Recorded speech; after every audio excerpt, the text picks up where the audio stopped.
Hoje no Bíblia Comentada, mergulhamos em Êxodo capítulo 23, onde Deus dá instruções sobre justiça, misericórdia e celebrações. Ele ensina a tratar todos com equidade, proteger os mais vulneráveis e guardar o descanso sabático. Também estabelece as festas que reforçam a aliança e a gratidão a Deus. Vamos juntos aprender com esses princípios atemporais.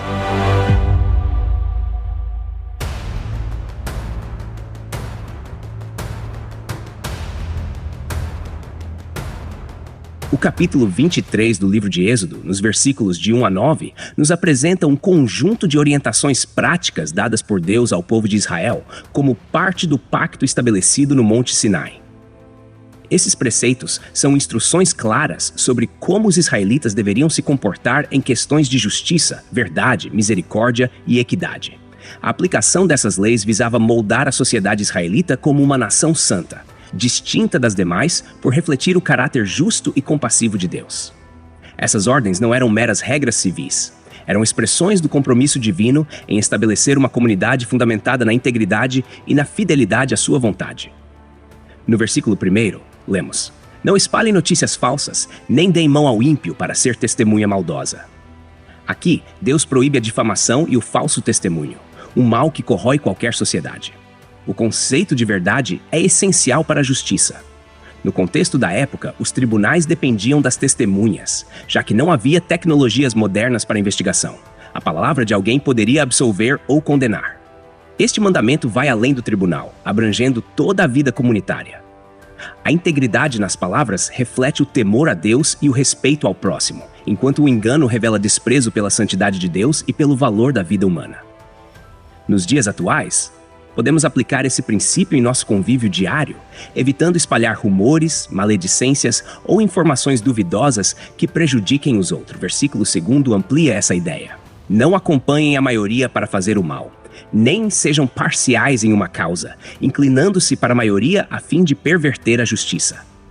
Aqui, Deus condena a conivência com a injustiça e a pressão social para agir contra os princípios divinos. No antigo Israel, como hoje, havia o perigo de ceder à opinião popular ou ao poder das multidões, mesmo quando estas estavam erradas. A advertência é clara. A justiça deve ser imparcial e independente, não manipulada por interesses ou conveniências. Deus estava moldando o caráter de um povo que não deveria ser regido por tendências humanas, mas pela sua vontade perfeita. Para nós, isso significa coragem para defender a verdade, mesmo quando isso nos coloca contra a correnteza da opinião pública. O versículo 3 adverte: "Tampouco favoreçam os pobres em sua causa." À primeira vista, isso pode parecer contraditório, já que muitas passagens bíblicas defendem o cuidado com os necessitados. Contudo, o texto nos lembra que a justiça não deve ser distorcida nem em favor nem contra qualquer classe social. Deus é o defensor dos pobres, mas a verdadeira justiça é imparcial. A ideia é que o direito não seja manipulado, mesmo por compaixão. A justiça divina não privilegia ninguém. Ela é reta e igualitária. Nos versículos 4 e 5, encontramos orientações práticas que revelam um profundo senso de misericórdia e responsabilidade comunitária. Se encontrarem o boi ou o jumento do inimigo desgarrado, devolvam-no sem falta. Se virem o jumento daquele que os odeia caído sob o peso da carga, não o deixem ali. Ajudem-no sem falta. Essas ordens revelam o chamado para a bondade e a reconciliação. Mesmo diante de inimigos, os israelitas eram ordenados a agir com compaixão e justiça. A restituição de um animal perdido ou a ajuda a um jumento caído simbolizam um coração alinhado à misericórdia de Deus. Este princípio transcende a cultura israelita e alcança nossos dias, nos desafiando a demonstrar amor prático e cuidado, mesmo por aqueles com quem temos conflitos. O versículo 6 diz: "Não pervertam o direito do pobre em sua causa." Aqui, Deus reforça a necessidade de proteger os vulneráveis contra injustiças judiciais. O sistema legal daquela época, como em muitos lugares hoje, podia ser facilmente manipulado pelos ricos e poderosos. Deus, no entanto, deixa claro que Ele é o defensor dos desamparados e que qualquer perversão da justiça seria um ato direto de afronta ao seu caráter santo. Em nossas sociedades modernas, isso nos desafia a sermos advogados da equidade, especialmente para aqueles que não têm voz. O versículo 7 continua: "Mantenham-se longe de acusações falsas e não condenem o inocente ou o justo, pois não justificarei o culpado."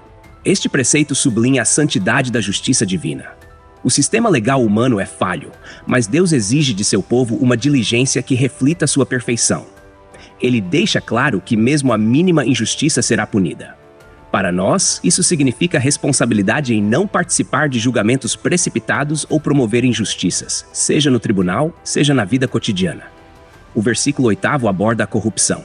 Não aceitem suborno, porque o suborno cega até os que têm discernimento e prejudica a causa dos justos. O suborno, tanto no antigo Israel quanto em tempos atuais, é uma arma que distorce a verdade e prejudica os mais fracos. Deus exige um padrão elevado de integridade, lembrando-nos que a corrupção não é apenas um ato contra a sociedade, mas uma ofensa direta a ele. Por fim, no versículo 9, Deus declara: não oprimam o estrangeiro. Vocês sabem o que é ser estrangeiro, porque foram estrangeiros na terra do Egito. Esta instrução lembra os israelitas de seu passado, quando sofreram nas mãos dos egípcios. A lembrança da opressão vivida deveria moldar um povo compassivo, pronto a acolher e proteger os vulneráveis. Essa ordem reflete a natureza acolhedora de Deus, que não faz acepção de pessoas. Em um mundo onde a xenofobia e a discriminação são problemas sérios, somos chamados a viver este princípio, demonstrando amor e hospitalidade aos que estão fora de seu lugar de origem. As instruções de Deus nesses versículos são profundamente práticas e ao mesmo tempo espirituais, demonstrando que a adoração a Ele não se limita a rituais religiosos, mas se estende ao tratamento justo, compassivo e respeitoso com os outros. Ao refletirmos sobre esses mandamentos, somos desafiados a considerar como nossas ações diárias e interações refletem o caráter de Deus no mundo em que vivemos. Esses preceitos continuam ecoando como um chamado à santidade, justiça e amor, nos mostrando que nossa fé é vivida em atos concretos de bondade e integridade. Os versículos 10 ao 13 do capítulo 23 do livro de Êxodo trazem uma sequência de mandamentos que conectam a justiça social com a reverência a Deus e a harmonia com a criação. Esses mandamentos revelam a preocupação divina em estabelecer um equilíbrio entre o trabalho humano, o cuidado com a terra e o descanso necessário para todos os seres vivos. Mais uma vez, vemos Deus moldando uma sociedade que reflete sua ordem e bondade, tanto em suas relações interpessoais, quanto em sua administração dos recursos naturais. Nos versículos 10 e 11, lemos: durante 6 anos semeiem as suas terras e recolham o produto delas. Mas no 7º ano deixem-na descansar e não a cultivem, para que os pobres do seu povo tenham o que comer. O que restar, os animais do campo comerão. Façam o mesmo com a sua vinha e com o seu olival. Este mandamento introduz o conceito do ano sabático, uma prática revolucionária para a época.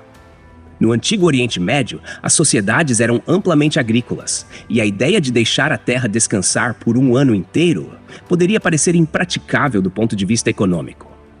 No entanto, Deus instrui seu povo a confiar nele como o verdadeiro provedor. Essa pausa na exploração da terra não era apenas um ato de fé, mas também um mecanismo de cuidado social e ambiental. Os pobres, que talvez não possuíssem terras, poderiam colher o que crescesse espontaneamente, enquanto os animais encontrariam sustento no que sobrasse. Além disso, o descanso da terra ajudava a preservar sua fertilidade, revelando o cuidado de Deus com sua criação. Para nós, este princípio nos desafia a refletir sobre o uso responsável dos recursos que Deus nos confiou. Em uma sociedade moderna que muitas vezes prioriza o lucro acima de tudo, o ano sabático nos lembra que Deus é soberano e que devemos equilibrar nosso trabalho com a compaixão pelos necessitados e a preservação da criação. É um lembrete de que nossa mordomia não se limita ao cuidado com as pessoas, mas também abrange a forma como tratamos a terra que Ele nos deu. O versículo 12 segue com uma instrução semelhante. Durante 6 dias façam os seus trabalhos, mas no 7º dia não façam nenhum trabalho, para que descansem o seu boi e o seu jumento, e para que tomem fôlego o escravo nascido em sua casa e o estrangeiro. Aqui, vemos o princípio do descanso semanal, o sábado, sendo ampliado para incluir não apenas os membros da família, mas também os escravos, os estrangeiros e até mesmo os animais de carga. Deus demonstra um cuidado universal, garantindo que todos, independentemente de sua posição social ou natureza, tivessem um tempo para renovar suas forças. No contexto do antigo Israel, onde os escravos e os estrangeiros eram particularmente vulneráveis, esta ordem revela a justiça e compaixão divinas. Este mandamento nos ensina que o descanso não é apenas uma necessidade física, mas também um ato de adoração. Reservar um tempo para parar e refletir sobre a bondade de Deus nos ajuda a lembrar que não somos escravos de nossas tarefas ou obrigações, mas sim filhos de um Pai amoroso que cuida de nós. Em um mundo marcado pela exaustão e pelo ritmo frenético, o sábado nos chama a desacelerar e a confiar que Deus sustenta nossas vidas, mesmo quando paramos. O versículo 13, por sua vez, conclui esta sessão com um alerta direto e enfático. Prestem atenção em tudo o que lhes tenho dito. Não invoquem o nome de outros deuses. Não se ouça dos seus lábios o nome deles. Este versículo destaca a exclusividade da adoração a Deus. O Senhor, que havia libertado os israelitas do Egito, exige devoção completa e rejeita qualquer forma de idolatria. No contexto da época, era comum que as nações vizinhas invocassem vários deuses, acreditando que cada um governava aspectos diferentes da vida. Deus, no entanto, deixa claro que ele é único e suficiente, e que qualquer referência a outros deuses era não apenas proibida, mas profundamente ofensiva. Este mandamento é um lembrete para nós hoje, de que nossa adoração deve ser pura e direcionada somente a Deus. Em uma cultura que frequentemente idolatra o sucesso, o poder, o dinheiro ou mesmo pessoas, somos desafiados a examinar nossos corações e garantir que Deus ocupa o trono central de nossas vidas. A advertência de não permitir que os nomes de outros deuses sejam sequer mencionados reflete a seriedade com que devemos tratar a questão da idolatria, mantendo nossos lábios e corações comprometidos apenas com o Senhor. Esses versículos, juntos, apresentam uma visão harmoniosa do plano de Deus para seu povo. Eles nos mostram que o cuidado com os pobres, o descanso para todos os seres e a adoração exclusiva ao Senhor estão interligados em um padrão de vida que reflete sua santidade e bondade. Cada um desses mandamentos aponta para um Deus que não apenas governa com justiça, mas também se preocupa profundamente com a humanidade e com toda a criação. Ao vivermos de acordo com esses princípios, manifestamos o caráter divino em nossas ações e relações, construindo comunidades que glorificam a Deus em cada aspecto de suas vidas. Nos versículos 14 ao 18 do capítulo 23 de Êxodo, Deus apresenta orientações específicas sobre as festas que o povo de Israel deveria celebrar em sua honra. Essas festas não eram meros rituais culturais, mas momentos profundamente espirituais que conectavam os israelitas com o Senhor, lembrando-os de sua fidelidade, provisão e santidade. Essas celebrações tinham um papel central na vida religiosa e social da nação, moldando o calendário e o coração do povo em torno da presença de Deus. O versículo 14 diz: 3 vezes no ano vocês me celebrarão festa. Essa introdução estabelece o princípio de que essas festas eram ordenadas por Deus e tinham como objetivo central a adoração e o reconhecimento de sua soberania. Ao estabelecer essas ocasiões fixas no calendário, Deus estava criando momentos em que o povo pararia suas atividades cotidianas para se concentrar nele. No contexto histórico, em uma sociedade agrícola, essas festas estavam relacionadas aos ciclos da colheita, refletindo tanto a dependência de Deus quanto a gratidão pela sua provisão. No versículo 15, Deus especifica a primeira festa. Celebrem a festa dos pães sem fermento. Durante 7 dias comam pães sem fermento, como ordenei, no tempo indicado no mês de Abibe, porque nesse mês vocês saíram do Egito. Não venham à minha presença de mãos vazias. A festa dos pães sem fermento, conhecida como Páscoa, marcava a libertação de Israel do Egito e o início de sua jornada como povo de Deus. O pão sem fermento simbolizava a pressa com que saíram da terra da escravidão, sem tempo para que a massa fermentasse. Este memorial tinha um significado profundo, pois relembrava a obra poderosa de Deus em sua redenção. Ao dizer, não venham à minha presença de mãos vazias, Deus ensina que a adoração exige entrega. Não era apenas uma oferta material, mas uma expressão de gratidão e reconhecimento pela fidelidade divina. Para nós, este princípio ecoa em nossas vidas, lembrando-nos de que, ao nos apresentarmos diante de Deus, devemos fazê-lo com o coração cheio de gratidão e com disposição para dar o melhor de nós mesmos. No versículo 16, encontramos a segunda e a terceira festas. Celebrem a festa da colheita, com os primeiros frutos do trabalho de vocês, daquilo que semearem no campo, e celebrem a festa da colheita no final do ano, quando colherem dos campos os frutos do trabalho de vocês. A festa da colheita, também chamada de festa de Pentecostes, era uma celebração das primeiras colheitas. Representava o reconhecimento de que Deus é a fonte de toda provisão e que tudo pertence a Ele. Já a festa da colheita no final do ano, conhecida como Festa dos Tabernáculos, era um momento de alegria e gratidão pela conclusão do ciclo agrícola, quando se reuniam para celebrar a fidelidade de Deus durante todo o ano. Essas festas estavam enraizadas no contexto agrícola de Israel, mas seu significado transcende o tempo e a cultura. Elas nos lembram da importância de sermos gratos por tudo o que recebemos de Deus, reconhecendo que Ele é a fonte de nossa vida e sustento.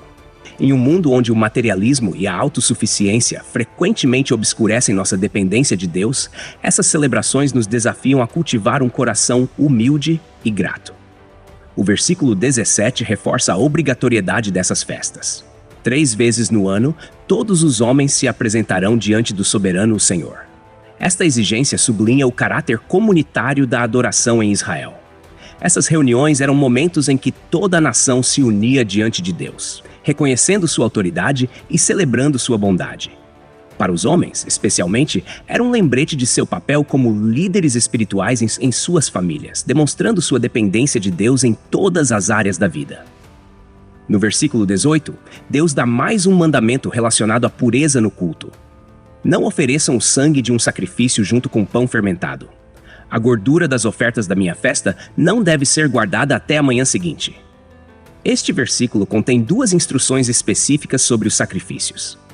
Primeiro, o pão fermentado, que muitas vezes simbolizava corrupção ou pecado, não deveria estar associado ao sacrifício, que representava a pureza e a santidade de Deus.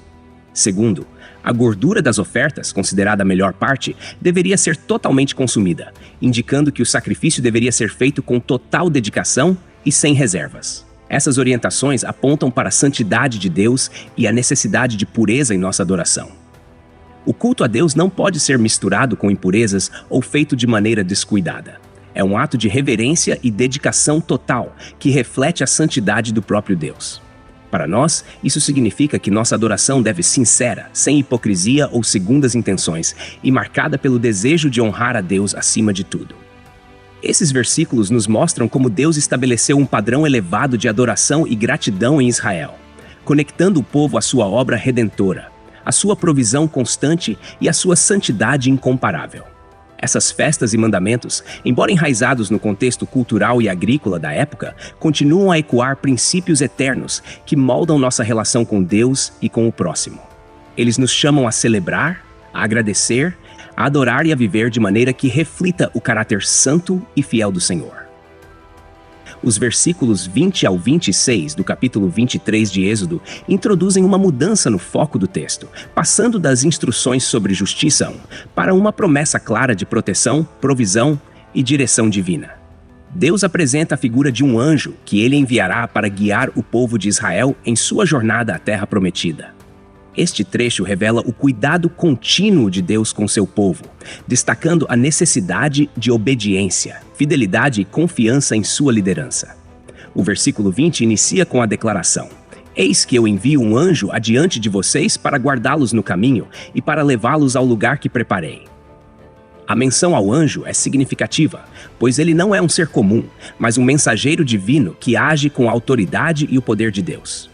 No contexto do Antigo Testamento, esse anjo pode ser entendido como uma manifestação especial da presença de Deus. Talvez uma pré-encarnação do próprio Cristo, dada a importância que lhe é atribuída. O propósito do anjo era guiar e proteger o povo, assegurando que chegassem à terra que Deus havia prometido a Abraão, Isaque e Jacó. Essa promessa reafirma o compromisso de Deus em conduzir seu povo de maneira segura e vitoriosa. O versículo 21 traz uma advertência. Obedeçam-no e ouçam o que ele diz. Não se rebelem contra ele, pois ele não perdoará a rebeldia de vocês, visto que o meu nome está nele. Essa instrução destaca a seriedade da obediência. O anjo carrega o nome de Deus, ou seja, ele age com autoridade divina e reflete o próprio caráter de Deus. Rebelar-se contra o anjo seria, na prática, rebelar-se contra o próprio Deus. Essa advertência reforça a importância de uma atitude de submissão e reverência. Deus não estava apenas prometendo sua presença, mas também exigindo um relacionamento de obediência ativa por parte de Israel. No versículo 22, Deus promete: se vocês ouvirem atentamente o que ele diz e fizerem tudo o que ordeno, serei inimigo dos seus inimigos e adversário dos seus adversários. Aqui, vemos a relação condicional entre a obediência do povo e a intervenção divina. A proteção de Deus seria manifesta de maneira prática. Ele lutaria por Israel, derrotando seus inimigos e garantindo sua segurança. Este versículo é uma demonstração clara do caráter de Deus como um pai que protege e cuida dos seus, mas que também requer fidelidade e confiança. Para nós é um lembrete de que quando seguimos a vontade de Deus, podemos contar com sua presença e seu poder em nossas lutas. O versículo 23 continua: o meu anjo irá diante de vocês e os levará até os amorreus, os hititas, os ferezeus, os cananeus, os heveus e os jebuseus, e eu os destruirei. Deus lista os povos que habitavam a terra prometida, deixando claro que ele mesmo agiria para preparar o caminho para Israel. Esses povos representavam obstáculos aparentemente intransponíveis, com cidades fortificadas e exércitos poderosos. No entanto, Deus assegura que ele seria o agente da vitória, removendo os inimigos e garantindo o cumprimento de suas promessas. Essa garantia não era apenas militar, mas também espiritual, pois eliminaria as influências pagãs que poderiam desviar Israel de sua fidelidade. O versículo 24 traz um mandamento crucial: não adorem os deuses deles, nem os sirvam, nem sigam as suas práticas. Pelo contrário, destruam completamente esses deuses e quebrem as suas colunas sagradas. Este é um chamado à pureza espiritual. Deus sabia que os israelitas seriam tentados a adotar os costumes e a adoração dos povos que encontrariam. Para proteger a aliança, ele ordena uma separação total dessas práticas. A idolatria não era apenas uma ameaça à fidelidade de Israel, mas também uma afronta direta ao Deus único e verdadeiro. Essa instrução reflete a santidade de Deus e seu desejo de que seu povo seja exclusivamente dele. Nos dias de hoje, isso nos lembra de evitar tudo que possa desviar nosso coração da adoração ao Senhor. No versículo 25, Deus promete bênçãos como resultado da fidelidade. Sirvam ao Senhor, o Deus de vocês, e ele os abençoará, dando alimento e água. Tirarei a doença do meio de vocês. Este versículo revela o caráter de Deus como provedor e curador. A obediência ao Senhor seria recompensada com provisão abundante e saúde. No contexto de uma sociedade antiga, onde doenças e fome eram ameaças constantes, essa promessa era extremamente significativa. Ela reforça a verdade de que Deus não apenas exige fidelidade, mas também cuida amorosamente daqueles que lhe obedecem. O versículo 26 conclui essa seção com outra promessa: em sua terra nenhuma mulher abortará, nem ficará estéril, e eu darei a vocês uma vida longa. A promessa de fertilidade e longevidade completa o quadro de bênçãos que Deus tinha reservado para Israel. Na cultura da época, ter filhos era considerado uma das maiores bênçãos e sinais de favor divino. Ao assegurar que nenhuma mulher seria estéril ou abortaria, Deus demonstra seu cuidado detalhado e sua intenção de estabelecer um povo forte e próspero. Além disso, a promessa de longevidade reflete a plenitude da vida sob a proteção e a provisão do Senhor. Esses versículos juntos destacam o cuidado paternal de Deus, que guia, protege e abençoa seu povo. Ao mesmo tempo, eles reforçam a importância da obediência e da pureza espiritual. Deus não apenas oferece suas promessas, mas também estabelece condições claras para que seu povo caminhe em harmonia com ele. Isso nos lembra de que nossa relação com Deus é dinâmica e envolve compromisso mútuo. Ele é fiel para cumprir suas promessas, mas nos chama a viver em obediência e fidelidade. A presença do anjo, a promessa de vitória sobre os inimigos e as bênçãos de saúde e prosperidade apontam para o cuidado contínuo de Deus, que nunca abandona aqueles que lhe pertencem. Os versículos 27 ao 32 do capítulo 23 de Êxodo trazem promessas detalhadas de Deus a Israel sobre como ele expulsaria os inimigos da terra prometida e garantiria que seu povo a herdasse plenamente. Esses versículos revelam não apenas o poder soberano de Deus, mas também sua sabedoria em conduzir a ocupação de maneira progressiva para o bem e a estabilidade do povo. O versículo 27 declara: enviarei o meu terror diante de vocês e farei confusão entre todos os povos contra os quais vocês forem. Farei com que todos os seus inimigos fujam diante de vocês. Aqui, Deus promete causar terror nos corações dos inimigos de Israel. Essa declaração sublinha que a vitória não seria apenas resultado da força militar do povo, mas da intervenção direta de Deus. O terror enviado por Deus seria um elemento sobrenatural que desmoralizaria as nações adversárias, facilitando a conquista da terra. Isso reforça a dependência total em relação a Deus, pois era Ele quem garantiria a vitória. O versículo 28 diz: Enviarei vespas adiante de vocês, para expulsar os heveus, os cananeus e os hititas da presença de vocês. As vespas mencionadas aqui podem ser interpretadas literalmente ou simbolicamente, representando agentes de Deus usados para desestabilizar os inimigos. Seja como for, o texto destaca que Deus estava no controle total da conquista. Essa promessa assegurava ao povo que o poder divino seria suficiente para remover os obstáculos à sua posse da terra. O versículo 29 apresenta a sabedoria do plano de Deus. Não os expulsarei de diante de vocês num só ano, para que a terra não fique deserta e os animais selvagens não se multipliquem contra vocês. Este detalhe é notável. Deus planejava a ocupação de forma gradual, não apenas para proteger o povo dos perigos imediatos, mas também para garantir a sustentabilidade da terra. Se os inimigos fossem eliminados rapidamente, o território ficaria desocupado, criando condições para que animais selvagens tomassem conta e causassem problemas maiores. Isso revela o cuidado de Deus em cada aspecto do processo, demonstrando que suas promessas são acompanhadas de planejamento sábio e detalhado. O versículo 30 reforça essa progressividade. Eu os expulsarei aos poucos de diante de vocês, até que vocês sejam numerosos o suficiente para tomar posse da terra. Este versículo aponta para o papel do próprio povo no cumprimento da promessa divina. Enquanto Deus garantia a vitória, Israel precisava crescer e se fortalecer para administrar a terra. Era um processo de maturidade e responsabilidade, mostrando que Deus trabalha em parceria com seu povo, fortalecendo-os ao longo do tempo.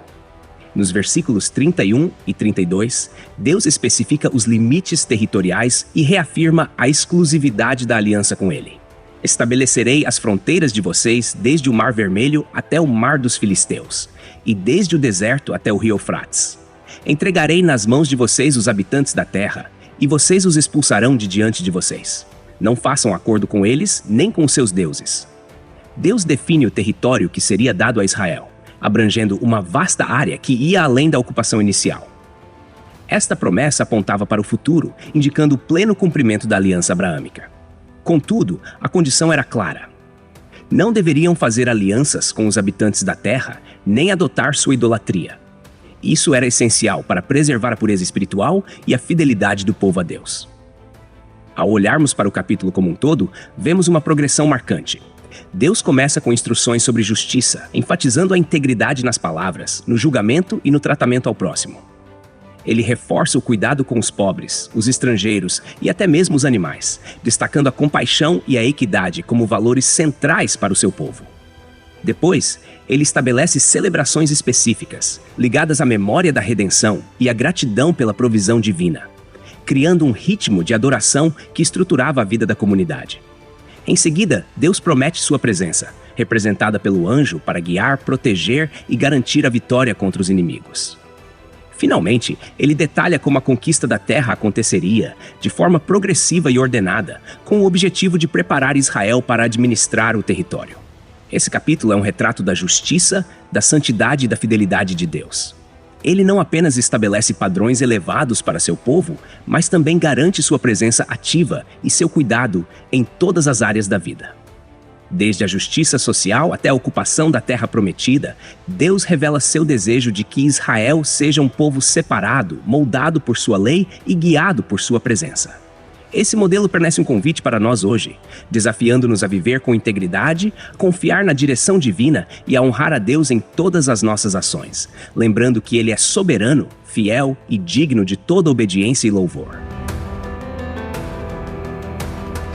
Texto e produção Douglas Vieira. Música por Pixabay. Faixa Battle of the Dragons. Voz por ChatGPT 4.0. Tipo Ember. Bibliografia. Comentários expositivos Hernandes Dias Lopes, editora Agnos. Comentário bíblico Matthew Henry, editora CPAD. Antigo e Novo Testamento interpretado versículo por versículo Russell Norman Champlin, editora Agnos. Charles Spurgeon, Os Tesouros de Davi, editora CPAD. Obrigado por ouvir o Bíblia Comentada. De segunda a sexta, capítulos da Santa Palavra, aos sábados, mensagens ao coração e aos domingos, a poesia dos Salmos. Porque não basta ouvir, é preciso entender. Inscreva-se em nosso perfil nas principais plataformas de streaming e permita que esta palavra edifique sua vida. Deus abençoe você. Até amanhã. Bíblia Comentada. Melhor que ouvir é entender.